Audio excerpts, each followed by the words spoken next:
স্বৈরাচারী আওয়ামী লীগ সরকার মানুষকে নিপীড়ন ও অত্যাচারের হাতিয়ার হিসেবে ডিসিদের ব্যবহার করছে বলে অভিযোগ করেছেন আইন উপদেষ্টা আসিফ নজরুল।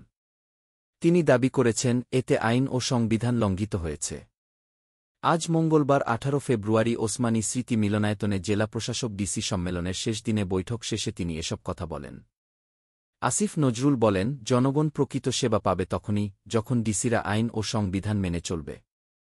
বর্তমান সরকার ডিসিদের জনগণের সেবক হিসেবে কাজ করার নির্দেশ দিলেও বাস্তবে তাদের ভিন্ন উদ্দেশ্যে ব্যবহার করা হচ্ছে। তিনি আরও জানান, ডিসিরা অবৈধভাবে বালু উত্তোলনকারীদের দ্রুত জামিন না দেওয়ার বিষয়ে আলোচনা করেছেন। তবে অ্যাটর্নি জেনারেল বলেছেন, আদালতের কাজই হল জামিন দেওয়া।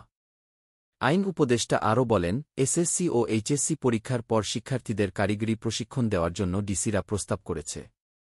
জনশক্তি উন্নয়নে প্রশিক্ষণের পরিধি বাড়ানো হবে এবং বিদেশগামী কর্মীদের জন্য একটি ডাটাবেজ তৈরির উদ্যোগ নেওয়া হবে।